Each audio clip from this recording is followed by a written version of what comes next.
Are you ready? Yes, I am. That is a ready voice. You know what I'm saying? John Peckman Podcast, Connecticut Valley School of Music and Dance, beautiful downtown Portland, Connecticut. Come over the bridge, go through one set of lights, pull a Yui, park in front of the music store with the red neon light. You can have your own podcast. You can tell your friends and family about this show. You can come on this show with me. You can say hi to Mr. Brian MacDonald is here, live and in person. Finally, there he is. Finally made it. Yeah, you did. Looking forward to this. How's it feel? Feels good. Yeah. Yeah. Yep. So I'm sure most people know who you are. I would think by now. If you don't, hi. Yeah. I'm Brian. Yeah. If you don't, yeah. Hi there. Yeah. Exactly. So tell us about yourself briefly, what you're doing now of note, and then we'll go back to the very beginning. Okay. You know. I'm doing now basically the thing I've been doing for quite a while. I do solo shows. Sure. And I release music. And at the shows, probably about half is from my albums. And the other half is Zevon, Jackson Brown, John Prine, Yep. Steve Earle, you know, that ilk. Yeah. Yeah. Yeah. I walk that path. Yeah. I hear you. No, it's a good path. And you're primarily, at least at this point, a guitar player. Yeah. Right? That's how people would identify. I play guitar and sing the songs. Sure. Yeah, that's cool. Yeah. Yeah, why not? They're not going to play and sing themselves. I keep everything simple, you know? Right. As the years went on, I just kept knocking back unnecessary things I was dragging along or appendages, you know. Yeah. There's no pedals on stage with me. There's no loop station. Right. I don't jam with myself. Right, you know? Right. If I can't think of something to do, I end the song and I do play another song. Yeah, that's cool. Yeah. I guess if you know enough songs, why not just do that? I probably can do about, truthfully, I probably could do about 5,000 without stopping. Wow. That's amazing. Lyrics and chords, yeah. You would need a catheter. For of course. Like but I'm saying, you know, as far as like when would you run out of, and it'd be, well, I don't know, probably Never. about 5,000. Wow, that's crazy. I know. What was the There's nothing else up here. Right. Yeah. What was the very first song you ever completed, learned on guitar, and said, number one? What would be number one song? It would be my dad's stuff. Okay. And would be the Mills Brothers. Yeah. Up the Lazy River. Yeah. That's cool. Probably Up the Lazy River. Yeah. That's fun. Great song, great chords. Yeah. You know. That was the thing. Yeah. And then for a joke, I remember learning probably by the time I was 7 or 8, and this shows you, remember, I was in the 50s then, Okay. you know. Yeah, so everything was different. Everyone thought it was hysterical to see little 8-year-old Bri do smoke that cigarette. Oh. That's pretty funny. Yeah, at church shows, I was a hit. Yeah. Oh, I bet. Yeah. Yeah. Thank you. Yeah, little 8-year-old voice. Little bride. Smoke. That's funny. Hey, why not? Yeah, you know. Why not? It's a long road with no end. Yeah, that we know of. Yeah, I don't want to know. No. Where did you grow up? Where did it all start? East Hartford, Connecticut. Whoa. Hey. Penny High, class of 69. Whoa. Hey, that's cool. Yeah. Wow. This is it. This is your turf, pretty much. Yeah. Wow. I got out in 69, and, you know, again, you have to remember the time. Yeah. So we had to wait to see what our draft numbers were. That's what I was, yeah. And I already had a place ready to go in Toronto. Right. Yeah. You know, you're not kidding around. I'm not just kidding. call your Toronto old lady. It's the truth. I'm you know, loading in. Right. I'd already been there. So right. I got my draft number, and it was, I remember it to this day. Everyone's sitting with your friends. It was a scary thing. Yeah.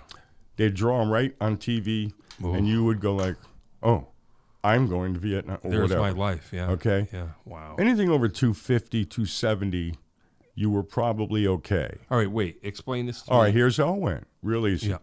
Yeah, and I remember, no high tech. Yeah. Okay. You have a fishbowl, 2 fish bowls. Right. In this fishbowl are a bunch of 3x5 cards that have the dates of every, like January 1st, January 2nd, January 3rd. Okay? There's 365 of them in there. Sure. In here, you have 365 cards numbered 1 through 365.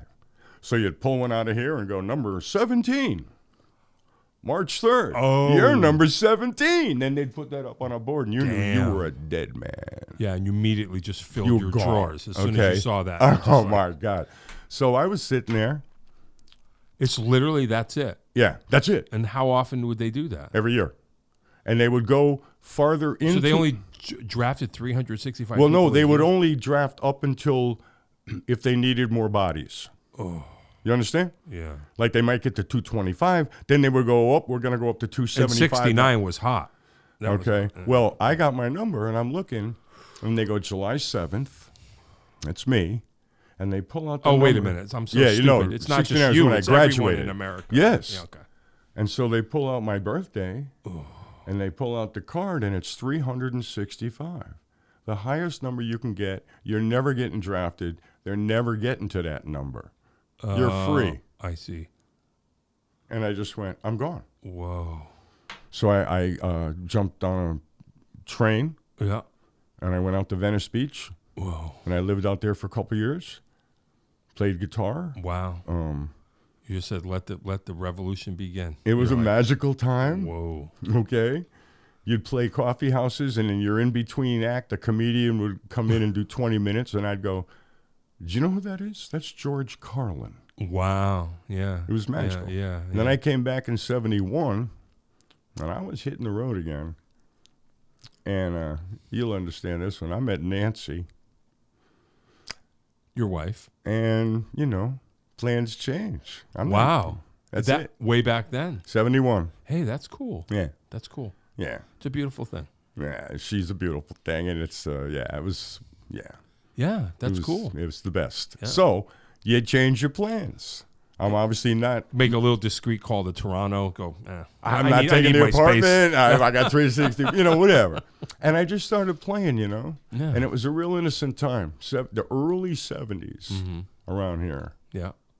It was so innocent and creative. Nobody was self-consciously adopting the pose of another rock star. Okay. People were inventing their own. They didn't know what they were. I see. Okay. Yeah.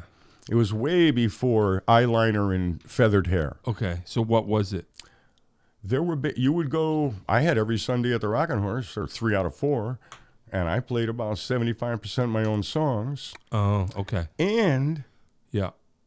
you're making me think now because it So was. people are just like, there's a dude with long hair. Just hit me. I want to see your thing. Just do well, it. if you were good, you had to be good. Yeah, understand? Right. Sure. Now, understand the early 70s. You're talking early mid 70s Sure. before it became affected. Okay. Okay, not effective, but affected. Yeah, sure. Okay. You're talking. There was Sunny Slope.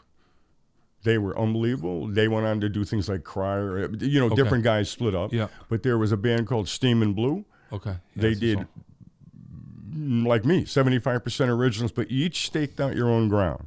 So my thing was Jackson Browne, Eagles, Sure. my stuff. Sure. Steam and Blue did Crosby, Stills, Nash like you thought it was them. And Yeah. all his originals. Okay? Yeah. Like, but that was, everyone had ground. So But you're you kind of were, like the troubadour, kind of more. your or less. hero, yeah, but your heroes had sent, they blaze a trail, Yeah. and you go down the trail, but then you start to carve your own path from that, right? If you choose to. That's what. Yeah. Well, that's what the Beatles did. A cover right. band. I mean, that's what you do. So Sure. that's what was happening. It was before everyone started to go, oh, that's what's popular. I can do that. Let's just do that, and people will like it, and they'll come, and then we'll just sing Sweet Caroline, and we'll fill the dance floor. Right. That wasn't happening quite the same. Yeah. Back I then. hear you. It wouldn't have been interesting Right. to get into. Maybe. Yeah. Okay. And so that was a wonderful time. And plus, Yeah. the business was different. Okay. You could meet someone and impress someone who had some connections. Okay. A manager type dude. Yeah. He might have a small label. He's out of New York. Oh. You get signed to a production deal. You get people signed. You boom, boom. You're not on a major label yet, but you're recording. You're in the game. So you're getting ready. You're in the game. Yeah, he knows about you. There's already another manager, and there's already somebody who wants to talk to you about your publishing. Yeah. Okay? Yeah. So by 73, I'm already signed to Perception Records. They got a smash hit with Dancing in the Moonlight. Right. And I'm the next hot guy they signed. Right, and you have experience. It's not your first time in the studio. All right? Yeah. But now they start throwing me off onto projects because I could organize stuff. Okay. That's okay. I could organize stuff. Yeah. In sessions. Yeah. When everyone was losing their mind, I could maybe pull that bit of my mind back together. So they're throwing me in sessions. The next thing I know, I'm in sessions with Billboard legend Larry Young. Sure. Yeah. Keyboard player on Bitches Brew. Yeah, right. Sure. Yeah. You know, everything. Yeah. Original Tony Williams Lifetime. Yeah. But not my, but I can organize the session. Yeah. So I'm sitting in sessions with, Larry and Fernando Saunders. And, oh, wow. Oh, yeah. And Larry Coryell. Hey. Now we're going to take this one over, all right, guys? And I'm thinking, yeah. I'm 24. What am I doing here? Yeah. I started riding that stuff. Huh. Playing, cool. You're playing all the hot club. It was a different time. Yeah. Now you don't know how to break through the noise. Yeah. Okay? You could break through. You find, boom, and it fed up, then it fed up, and then this and guy. only the good ones rose. The cream rises But even, to the top. you could even have bad ones if you were desperate to get in. You could have a bad manager who kind of was, but you met this one, you met that one. Okay. They knew you. So you got your shot, kind of. You could get little shots all the time, and it would be a medium shot. Then you were back down to, but you could still contact this guy because he loved you, even though that last deal you had didn't. I got signed to Bell Records in '72. Wow. That didn't work. I got signed Philadelphia? to Bell. Well, I went to Nashville. Okay. They had pop hits and shit. Then Perception, 73, which led to Planet of the Apes, all that hysterical stuff. Yeah. And Larry Young. And then it gets hazy after a while. Yeah. But you could do things. There was an industry that you could figure out. Yeah. Now you don't know what. Yeah. Well, yeah. Yeah, I know. Not even I know. You know. Yeah. The one thing I could never do ever was like cut my own record by myself, kind of. Yeah. Take a year to do it because it's, Sure. And then kind of put it out there and not play for people. Yeah, right. I don't know what it was. You wanted to. I make the music. I want to bring it to you. I want to make a connection. Mm-hmm. I want to see if you feel the way I feel. Yep. All that. Yeah. And you can feel it immediately when you play to them. And if audiences are hard and difficult at bars, then you have to summon up the willpower to overcome that. Mm. Or don't, but you have to. And if you do, it's really rewarding. Yeah. It's still rewarding to play for people and play what you want when you want. Mm-hmm. I'm going to do this song right now. Yeah. Not later. I feel like doing it now. You know what I mean? Yeah. I don't arrive with a set list. Right. I've never made one. Well, yeah. Okay? Right. Well, your job is to vibe, not to sound silly, but you're there with this group of people. Really? Yeah, it's a combination. Well, that's kind of your job, but people and don't yet look at it too, way. when you play out, your job is to vibe them all the time, okay? Yeah. And then when you do, they feed it back to you. Yeah. And you're energized when you leave a gig. Hopefully. It's been a dead while. audience. It's been a while since I felt No, that all right. way. A dead audience or a dead gig. Yeah. Remember, I never stopped. Yeah. I didn't take no 30-year period and become something else to have a career. Yeah. I never stopped playing from 1969 to now. Wow. I never took a year and did something else, or 20 years and became a salesman. Yeah. I never did. Wow. I just kept getting offers. Another publishing deal. Another this. Another that. Yeah. Something move ahead. Okay? That's cool. It wasn't, but it just kept happening. Would you think if at any point there wasn't another offer, another thing coming, I wonder if you would have at some point just said, because that maybe that's what happens. Like you're creating the momentum by staying in it, and people obviously are interested enough that you still have another thing going on. I just wonder, like you get to a point where you're like, the demand stops, and then you just go, oh, maybe I'll see what. If nobody wants to hear me sing no more, I'll stop. Okay, right. That's what I'm saying. I guess. Okay, yeah, sure. Yeah. But that ain't happening yet. Yeah, right. Well, I don't, Yeah. Well, that's great. Good. But I work real hard for them. You made it. No, but I work real hard for them, too. And they deserve it. And they probably can sense that, Yeah. that I give them everything I got every still single in the night, thing. no matter what place we're at. Yeah. Because you came to see me for 30 years or 40 years or 25 years or 10 years. Yeah, you're that guy to them. Yeah. Or you found me 5 years ago. And, Yeah. Okay? I've written songs about that relationship, Yeah. And hey, that's cool. it's really it's a very real deep thing with me. It's real. It's a real Yeah, thing. it is. Yeah. That's why I cool. can't trivialize it.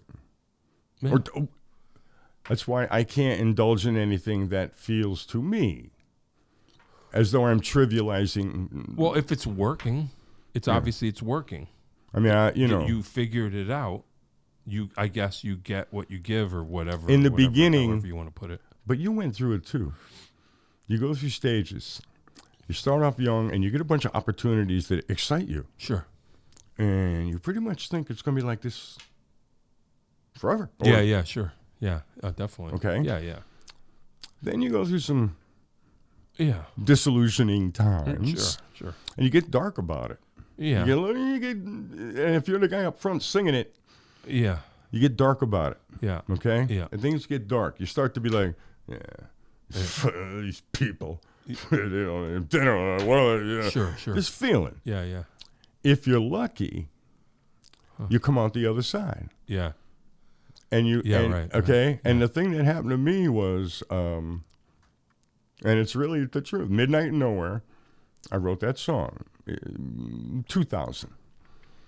And I had played this place called The Trap. It was in Groton, Connecticut. I can remember it to this day. Groton itself is a trap. Thank you. Okay? And I remember to this day. And half of it was divided in two. Half the club was a private club, Okay. which meant you could smoke there.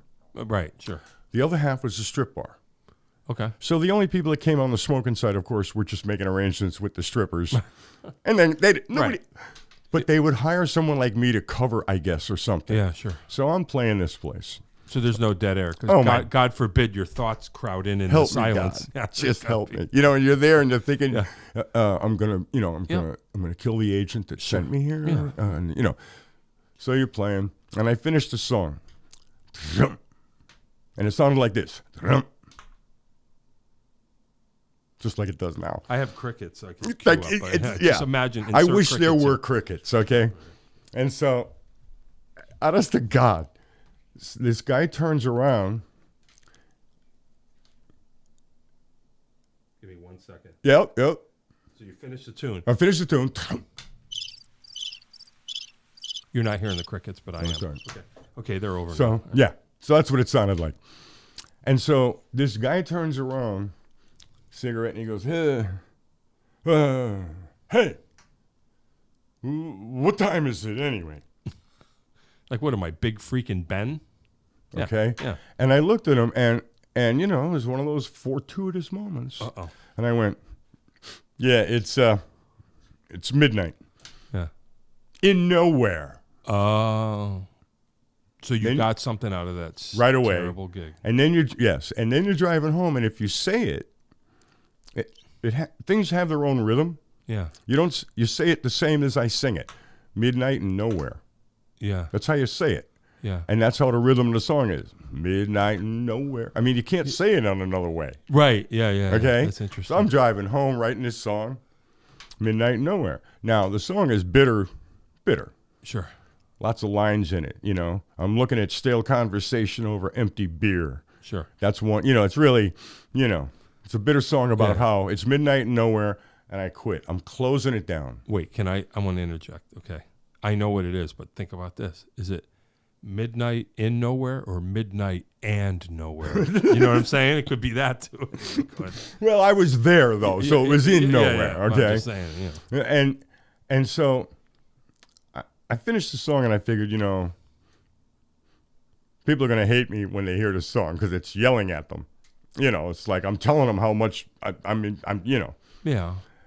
And everyone started coming up to me going, "Wow, that's my song, man. That's my song." Yeah. And then it hit me. It was like a light from above. It was like, you know why? Because nobody's life turned out how they thought it would. Dude. No one's. Everyone is carrying that weight. Right. They all have that feeling. All that feeling and making the best of We're talking about those other people. Like they all think. Okay. And you're talking about them. And but yet, they don't know. And yet I am you. Yeah. You're me. We're all the same. Doesn't matter what happened before. Here we are. Yeah.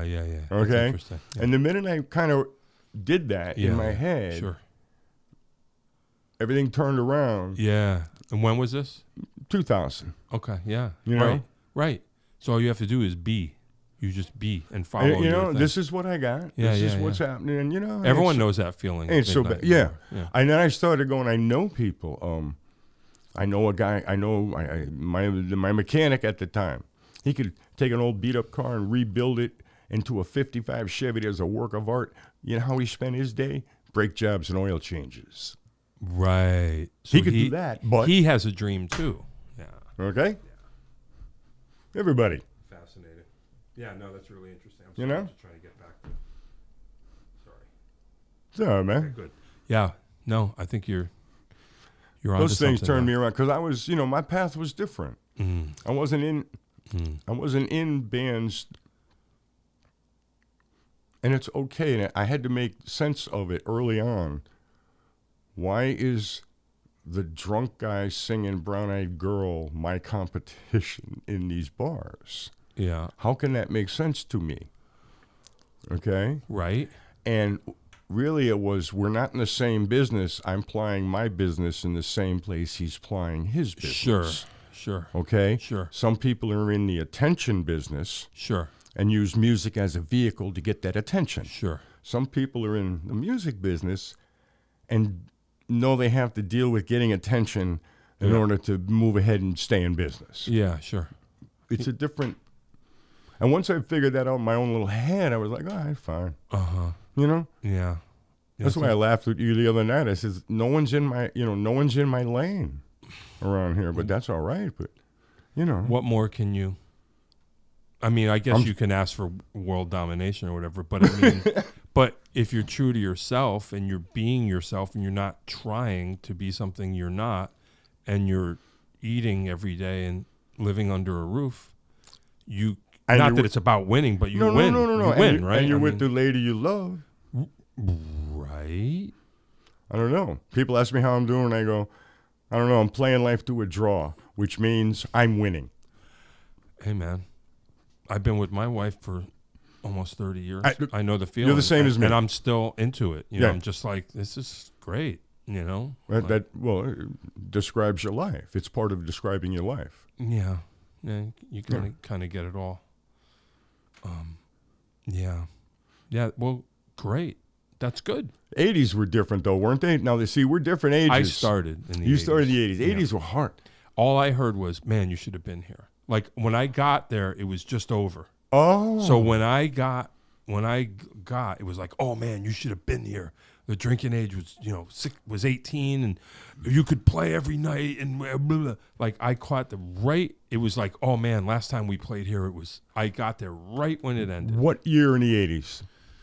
I probably started playing out in with T-Bone. We talked about probably in 83, 84 was when I debuted. Just right there. Yeah. I'm not complaining. No. But I mean, it was like. Well, at least you still got that time. No, hey, I mean, whatever. It's not about me, but I had a lot of fun experiences, part-timey kind of experiences, a lot of great musical experiences. And then I had my first 2 full-time music gigs got me the road hours. Which were? Tony Richards and the K-Man Band, and then 8 to the Bar. Right. I was going to say, I know 8 to the Bar, but Tony Richardson, Yeah, okay. That was Couture. That was Couture. Mark Couture, excuse me. Mark Couture. I knew him before then, but that was when but anyway, in spite of the fact that you should have been here, those two bands, by hook or by crook, worked 5-6 nights a week. So I played in the rain, in the snow. 80s was Thunder Road. Right. And so it was the tail end of when you could still do it. And right around 89, it 90. Yeah. So I was in 8 to the Bar. When I left 8 to the Bar in probably late 90s, they still had a road crew. So I still was like, okay, this is cool. And then my real life, well, I shouldn't say that, but my real life began when I left the band. Well, and I did get lucky because they still had momentum. So I say that to a lot of my friends. If you're a guy who knows a million songs and you can play them okay and you've worked out your own little style, sure, you have a big advantage over guys who are players and support you because you can just go out on your own. Sure. I can just go out on my own. Sure. Okay? Yeah. And I can't keep other guys around. And you're saying, but if you're, so your thing, you don't need, like, you can connect directly with people because that's like, in other words, like, I don't think, Paul Stanley from Kiss could be a solo act. Your thing is from Jackson Browne from the beginning. So a band is nice, but you don't need the band to connect. No, and plus, when I was a kid, but when I was a kid, starting in like 7th or 8th grade, and it went all through school. One day the teacher looked and we were going to have a test and I said some wise ass comment. Sure. And he went, "Oh, Mr. MacDonald, perhaps you'd like to get up and entertain the class and we don't have to have the test today." You're like, I jumped up. my whole life. Oh my God. I jumped up. I told jokes for an hour. Yeah. 1 for the money, 2 for the No, I didn't even sing. You didn't even, all right. No, I had no guitar, nothing. I just got up and I went, all right, let's talk about in the morning. All you have to do is imitate teachers, think of funny things. Sure. Made people laugh for an hour. Yeah.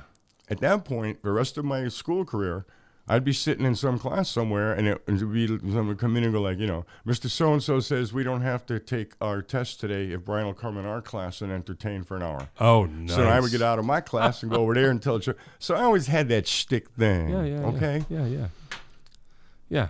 And my struggle was, trying to be taken as more than a guy who could make you laugh. Right. So that was my little balancing act with my own self. And when I need to, I can pull that out, okay? Yeah. But there's more that I want to connect with than just funny stuff. And then music got real. Music's real serious to me. I'm serious as a heart attack about music, okay? It's a serious thing. It's a gift. What was the first thing? What was the first thing? First, what do you mean? Like that you were like, pick up a guitar, go from class clown to you know what, I was in bands all through high school, but I was the drummer and I was not the singer. And then when I got out of high school in 69, but I've been playing guitar all this time. My hero was Dave Van Ronk. Do you know him? I did. I played a gig with him once. I opened for him or something. Dave Van Ronk? At he must have been pretty old, but he was old. Yeah. All right. Trying to think. You know what it was? No. Sorry. You ready? No, for you this? need to tell me. It was at the bottom. Was it at the bottom line? Line. And I was playing with Judy Henske. I did Judy Henske and Dave Van Ronk for a weekend. Yes. And one of the gigs was there. Oh he was old. All right. He was my first guitar hero. Okay. Yeah. Sure. Because he sounded like a whole band by himself. Well. Okay. And I was like 13. And that was, that was the thing that propelled me on. I would play the guitar and do that, but on my own. So then I went to California where no one knew me. I didn't have to be in front of my friends going, "What do you think?" Yeah. Okay. Yeah. No one knew me. I played all these gigs. Everyone liked me. They gave me a name. They nicknamed me because, it was 69. Everyone was... Enhanced. Enhanced. Thank you very much. Sure. And electric meant something at the time. Okay. Electric Kool-Aid acid test type of stuff. Sure. And so I picked up a nickname somehow. I was the Electric Cowboy. Oh, okay. I came back to Because Connecticut. you're from back east or something. I don't know. I came who back to knows? Connecticut, and as soon as I could, I made that the name of the band because I didn't want no nickname. Yeah, right. You know? I'm more like John Lennon. Part of me is a performing flea, Yeah, yeah. and the other part's a monk. Sure. Yeah, You know? Yeah. When I'm not performing, I just want to be this some guy. Yep. I hear you. You know? Yeah, totally. And that was it. So I came back and I started playing, and it took off, and that was it. And then the 80s hit, I swear, you know, it was different. It was a different vibe, Oh, yeah. okay? I worked with this woman who was interesting. She took over for Tim Curry Okay. in the Rocky Horror Picture Show. Yep. So it was an interesting dynamic. What you had was a woman who had a voice like this, Right. who looked like Tim Curry, Right. who was then playing Right. a man Sure. who was a transvestite. So Why not? it was. Yeah, the glass is half empty now. I or didn't something know. or something. I didn't care about anything. What do I care? Yeah. And she wanted to make an album, and so I wrote some songs for her and Hey. whatever. Yeah. And that was the 80s, and, you know, Wow. we were all busy, but it was different. The 70s were great. 80s were a little more Yeah. business. Yeah. Sure. 90s were confusing, and then since But you survived. You since survived. 2000 on, Ever since Midnight and Nowhere. Isn't that like, well, I guess this is your point. then I know From your lowest point. yeah. But once I A realized phoenix Yeah, arising from the and- ashes. Literally. it was a gift. Hey. We are, you know, look at us all. We're all here, and I'm like, you know, Well. ain't nothing special about you, Bri. Look at him. You know, look at him. Look at her. Look at her. Look at the back. We're all here. Yeah. Let's sing. You know, I liked it. That's what you're supposed to be doing. I hate to sound, I don't want to be woo-woo, but you're an alchemist. You take the bad thing and make it a thing. If you're gonna give me, Even if what you're saying is this sucks. Right? yes. I mean, but on the other hand, you know, you kind of go. I'm 72. yeah. I'm still performing at a level Yeah. that I'm pretty happy with. And at that Hey, point, man. it ain't nothing to do but look at the sky for me and go, thank you, God. Right. Move to the next day. Well, yeah. You know? Yeah. I think I do. I mean, I'd like to be at that point. Well, You you're know, not old enough. I don't know. You're right. I'm not old And the enough. dude by it's on this side of the table, baby. Okay? Yeah, no, I can't complain. And that's where that even comes from. Remember, yeah. that's the biggest joke. Yeah. In The Big Lebowski, Yeah, sure. he spends 99% of the movie exasperated, yelling, freaked out. Sure. He Yeah, doesn't yeah, know what's yeah, going yeah, on. yeah. So he's not abide. It's like you attempt to abide with the madness of the world. I see. That's all. Yeah.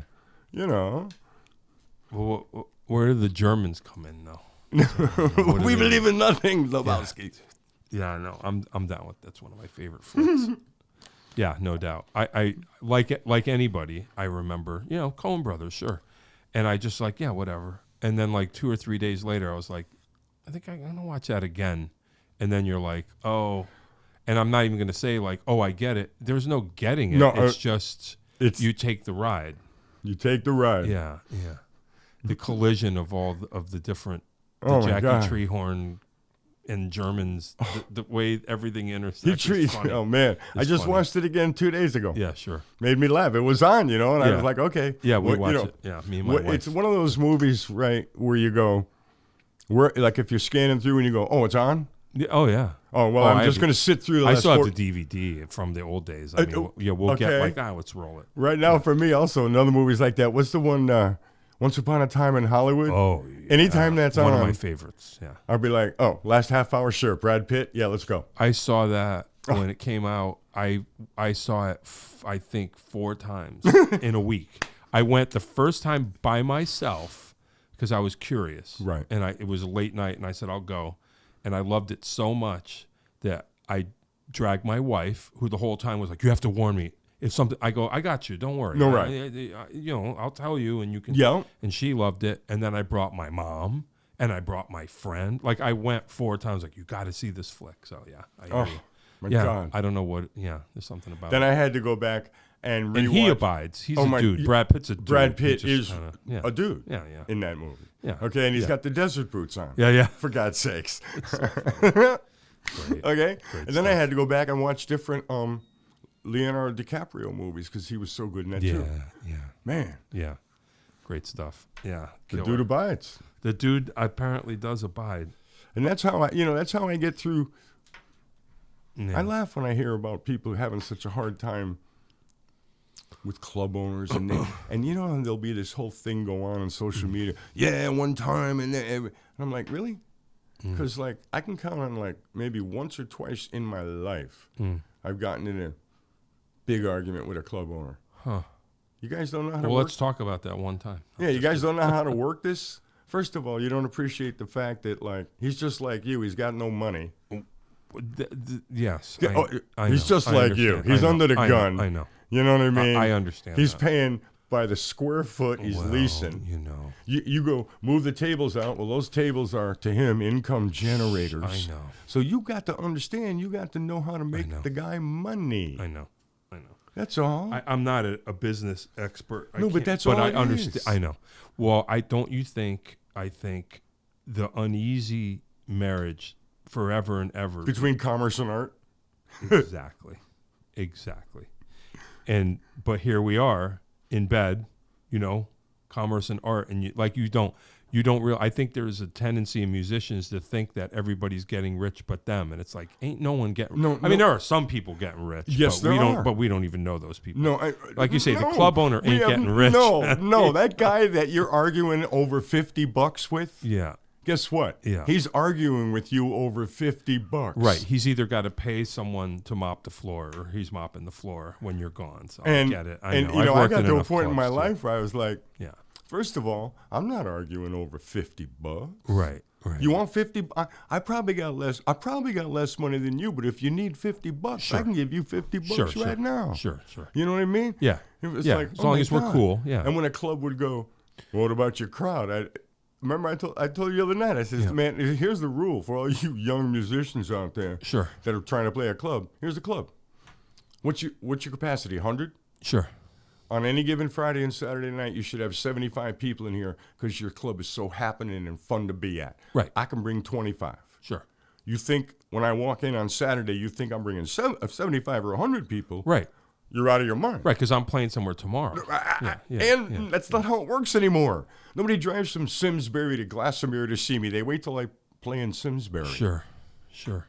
Okay? But you have 25 people in Glastonbury and 25 people in Simsbury. Yeah. Fine. And also my people, you don't know how to take advantage of your crowd. Right.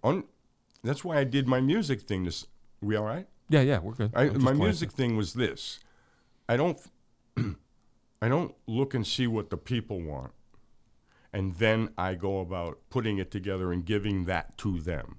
I do what I want, put on the show I would like, and then I go find people who also would like that. And when you find people that like what you like, they ain't never letting you go. No. Yeah. They're your audience, okay? Yeah, If you do it the other way, you're disposable. Right. Okay? Doesn't mean anything. The group that was here last week's playing the same classic rock I know. songs that you're playing. And they're just like to have a gig, so their buddies are coming. Yeah, and it's all good. But till they all get married. Or they all, no, you know what I mean? And then they wait 30 years, and then they all come back with their wives. Right. Okay? But in the donut hole. Thank you very much. Okay? Yeah. So for me, I had to have a lifetime and figure out a way to get in a lifetime. I wasn't about to do this. Yeah. I wanted a lifetime in music as a musician. Yeah. So I did it that way. I do what I want, and then I go find people who also like that. Yeah. Then you tell the club owner, my people spend money. Sure. Buy food. Because we're old and we're grown-ups now. Yeah. Buy food. Buy good liquor. They don't nurse one beer for 3 hours. Right. They're not spending their dough on cocaine like in the 80s. My people. Now, you have to cater to them. If I say, if they go, man, I'd love to come see you play, Bri, and I say, good. And they go, what time you playing? What time you starting? I go, 9:30. They're like, eyes glaze over. Sure. Yeah, they're already, it's not going to happen. Yeah. But between 5 and 8, Yeah. 4 and 7, 6 and 9, I'll make you a couple $1,000 that you weren't even going to make. Then you can have some bullshit band start at 9 if you want. I don't care. Do what you want. Yeah, I'll pack up my guitar and hit the bricks. By the time that band starts, I'm on my couch watching Dateline ID. Right. So you're sounds like you. Yes. Oh, sorry. Yeah, no, that's fine. No, I hear you. Yeah. Well, great. But you have to. But I that's why I always laugh and go like, no, I don't understand why everyone isn't like pushing me out of this. Because you can say there's open mics. There's no one in the. There's open mics. Yeah. And then there's what we know is there. Yeah. And then tributes. Yeah. I don't get it. It's lonely. It's kind of lonely, when you're this guy going, huh? Okay. Well, I guess those who stay will be champions, they say. I guess. But I'm too old to change. Well, I mean, if it worked, it worked. I don't want it. You got the girl. That's the other thing too. I just think to myself, not to, but when all else fails, I got the girl. Also, so I'm good. I wanted the girl, and I. Well, also for me, really, being that young, I was 71, so I was 20, and being able to, she was a very popular young woman. Okay. Very beautiful. Everyone knew. Okay. And I got her. Mm-hmm. I scored with the girl. That like enhanced my own little ego enough, right? Where you could now go on stage even with more. Hey, I'm the guy that. Yeah. Got the girl. She's with me. Yeah. And you could take like some heckler. You could take some of the hard stuff in the beginning, because you were like, no, man, I'm the guy that got the girl. Well. Yeah. Yeah, because everybody's there trying to get something. Yep. Or else they wouldn't have. Well, of course, now they just want to chill and hear something good. Yeah, I got a real, I got a real thankful and reverent feeling for being able to still play and have people come and the people I played with in my life. We got Rex Havoc. Yeah. Ed Bradley. Yeah. Sure. Ed Bradley, if you ever see this. Yeah, we'll get him. Ed's not feeling great. Okay. So if you see this, Eddie, you're always the best. You'll always be the best. Okay. Love you, man. Yep. Rex, you're out in Michigan. I know you're gonna see this. I made my best music with you, bud. Yeah. And yeah. What do we got? Well, we're about 20 minutes out. I do have some wrap-up questions at the end. Probably 10 minutes out. I don't know if you want to talk about anything you want. Do we want to address the elephant in the room? Sure. Tragically, today is, what is today? It's the 28th. It's Tuesday the 28th. And sadly, tragically, and we're not gonna release this until it's, kind of official, but a friend of everybody in the scene here, tragically, Dave Henry has passed away, which is very, very sad. I just found out this morning, and I told you when you got here, which is sad. So, we should say a few words about Mr. Dave Henry. And this is going to, by the time this comes out, everybody will know. Everyone will know in a couple days. Yeah, and everyone will know. So, I just think out of respect, we probably should say something. Dave Henry. Dave Henry was the best drummer I ever worked with, ever. And I got 54 years of, saying that. Yeah. Dave had taste, finesse. Yep. A groove, a pocket as deep as the ocean. Played with such restraint. Mm-hmm. That as a singer-songwriter, playing an acoustic guitar, but maybe wanting a band around you a little bit, I never had to turn around. I never turned around. Yeah, right. I played with him for, I don't know, 20 years. Wow. Whatever. Wow.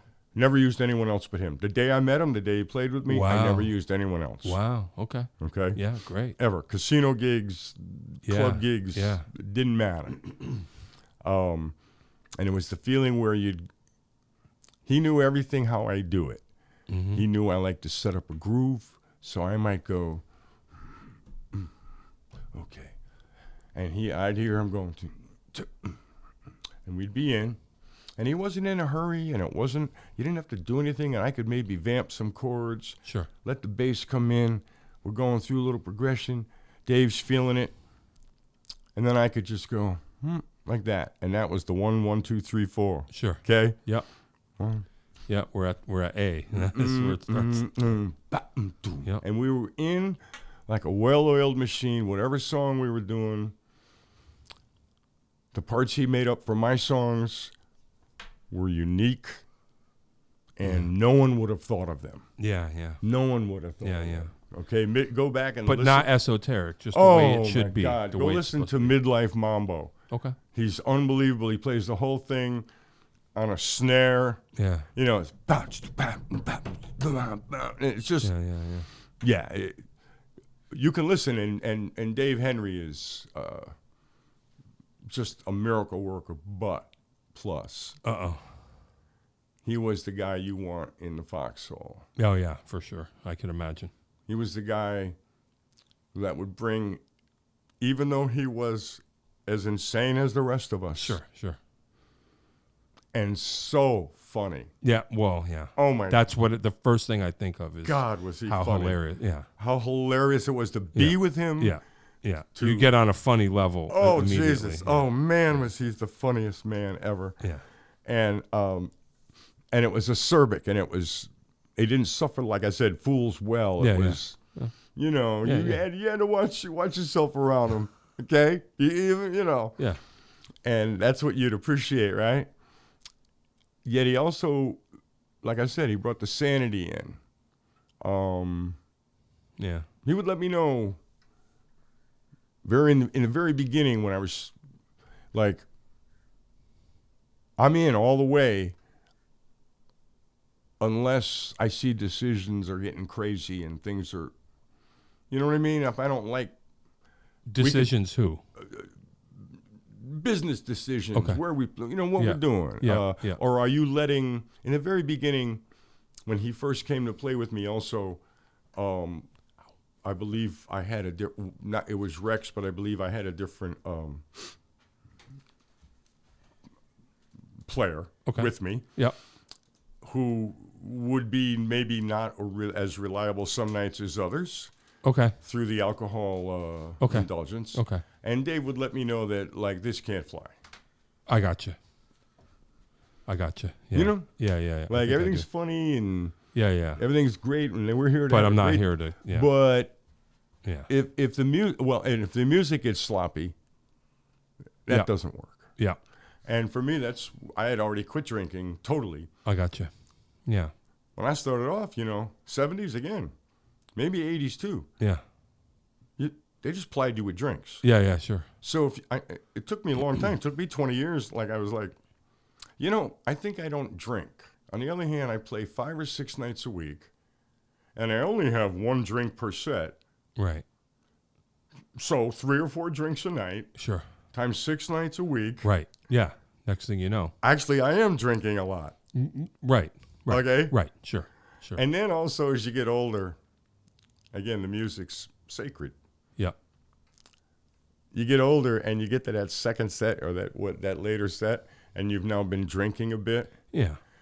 Yeah, it's getting away from you. I'm getting a little tired. Yeah, the music's getting a little sloppy, Yeah. so I can make more jokes and I can entertain a little more, but nobody's really noticing that the music's not as good as it was in the first set, but I can get away with it because I'm a funny guy.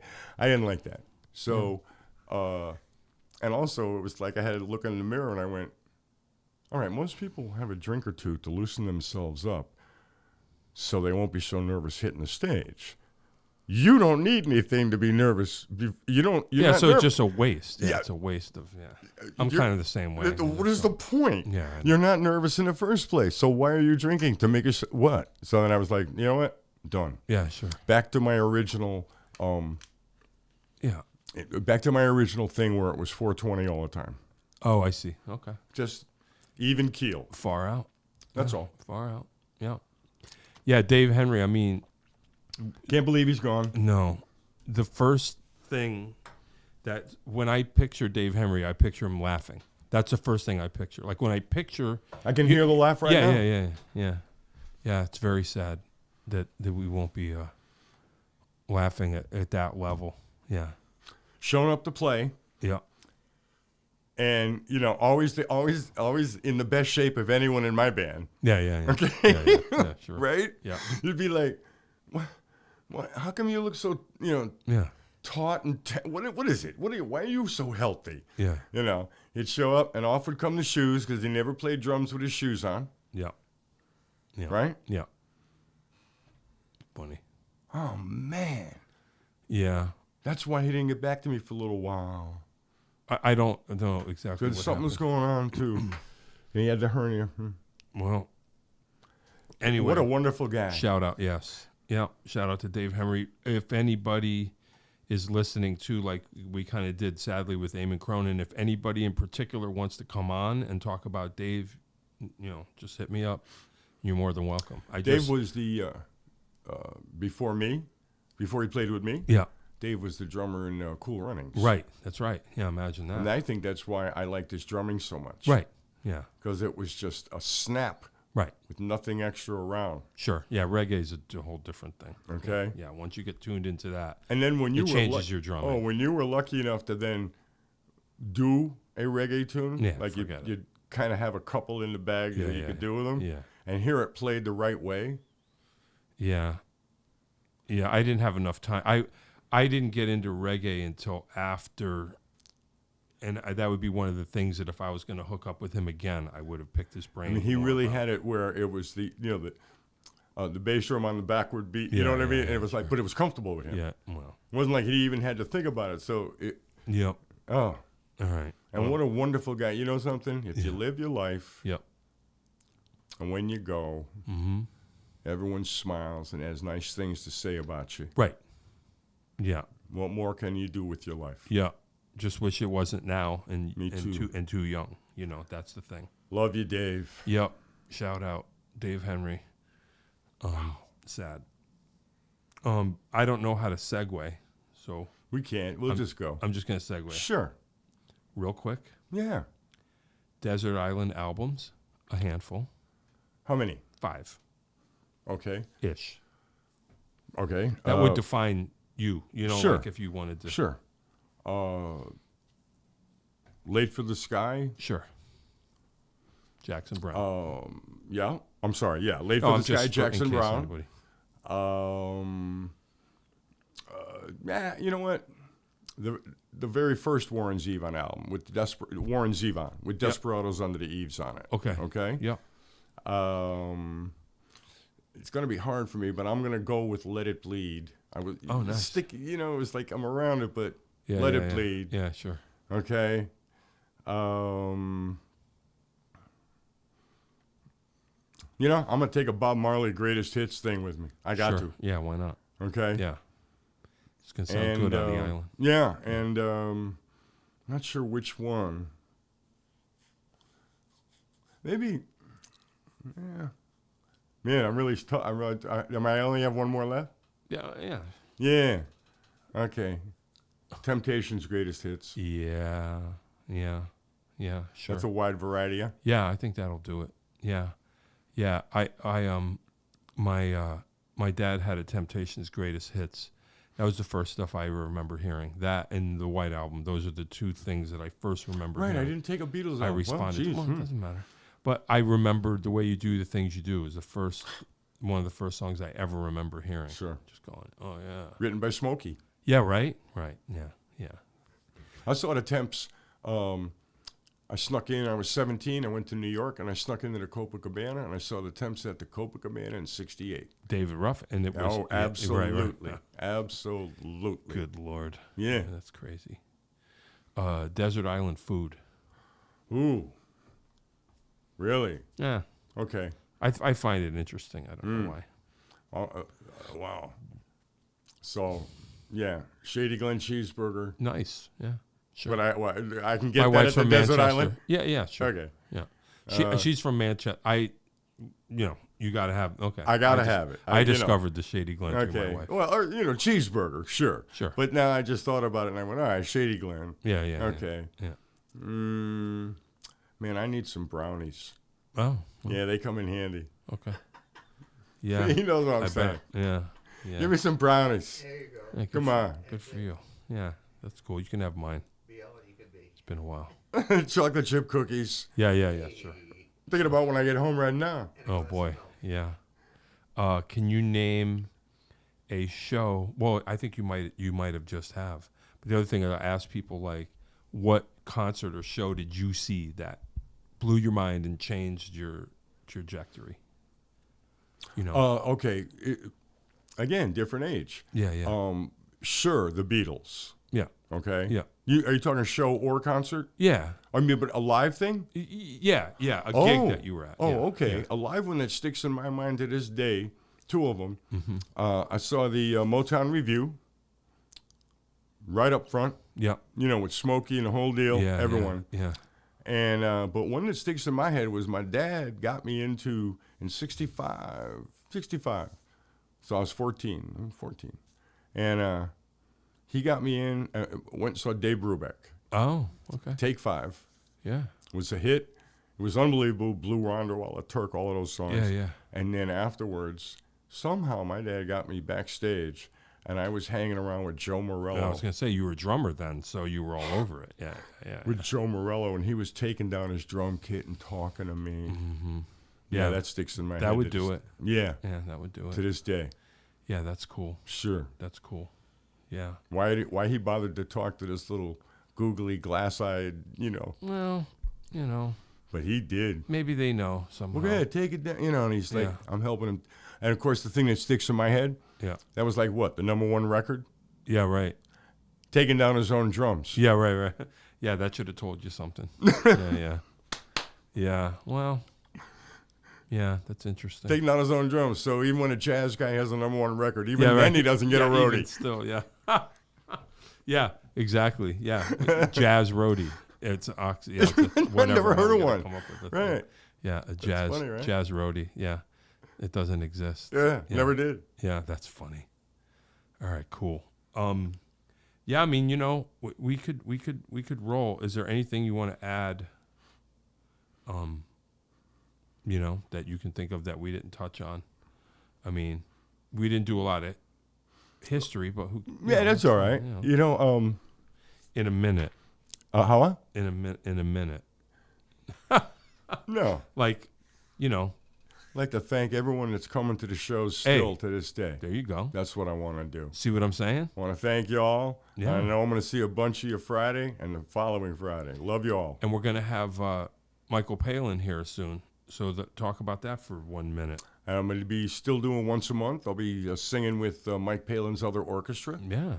On Tuesday nights. That's a gas. One Tuesday night a month. Yeah. Go with them. So you got like 13 horns, and you do Randy Newman and Joe Cocker and all that stuff. So it's a little bit of a hobby on the side for me. Hey, why not? It's pretty cool. Yeah. Yeah. All right. Well, you know what? Oh, wait a minute. I almost pressed a blank button. Hold on. I have to get my theme music button together. All right, good. One more time. I love all my fans that come to see me all the time still after all these years. Love you. Hey, you know what I'm saying? All right. I'm going to press the button. Well, you don't know because you don't have the headphones on. This is the best drum track you've ever heard in your life, and you'll never hear it. Oh, okay. You ready? Hey, you hear that? John Peckman Podcast, Connecticut Valley School of Music and Dance, beautiful downtown Portland, Connecticut. Come over the bridge, go through one set of lights, pull a Yui, park in front of the music store with the red neon light. Have your own podcast here. Come on the show with me. Tell your friends, tell your neighbors. We have merch. Rest in peace, Dave Henry. A very sad day. A sad day. Brian MacDonald was here. Signing off. Any last words? Rest in peace, Dave. Rest in peace, Dave. Thank you. That is all. If you'd like to start your own podcast, give us a call at Connecticut Valley School of Music and Dance. Our professionally designed podcast space is here for all your recording needs. Rent out our studio to do interviews with up to 4 people, to record audiobooks, social media content, and all other recorded material. Our rentals include a private studio along with our professional-grade podcasting equipment and We can customize your output to whatever your needs are. We also have green screen capabilities, which will expand to video capability if you so wish. So check us out here at convalley.net/podcast.